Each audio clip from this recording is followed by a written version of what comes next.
नमस्कार दोस्तों, दबंग भोजपुरी चैनल में आप सबका स्वागत है। दोस्तों, दो सबसे बड़ी अपडेट लेकर आ गया हूं जो कि आप सबको बताने वाला हूं। बस वीडियो को आप लोग लास्ट तक ज़रूर देखिएगा।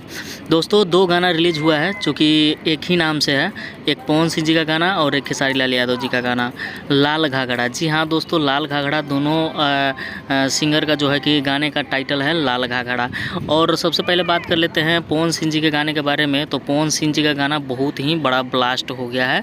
ये गाना जो है कि धमाल मचा दिया है। जी हाँ दोस्तों, बता दूं कि 2 घंटे के अंदर ये गाना जो है कि 3 लाख व्यूज इकट्ठा कर लिया है। वहीं अगर बात करें लाइक का, तो लाइक 1 लाख लाइक मिल चुका है। तो बहुत बड़ा जो है कि अपना ये रिकॉर्ड बना रहा है और बहुत जल्दी ये हमको लगता है कि ट्रेंडिंग में भी जाएगा।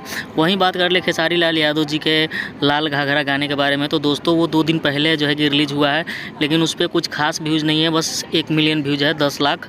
और वो गाना खेसारी लाल यादव जी का फिल्म का गाना है, डोली सजा के रखना फिल्म का गाना है, इसलिए कुछ ज़्यादा रिस्पॉन्स उस गाने को नहीं मिल रहा है। और पवन सिंह जी का जो ये गाना है, ये एल्बम का गाना है, इसलिए ये पब्लिक जो है कि इन गाने को बहुत ज़्यादा प्यार दे रहे हैं। तो दोस्तों, आज के लिए इतना ही। मिलते हैं नेक्स्ट वीडियो में न्यू अपडेट के साथ।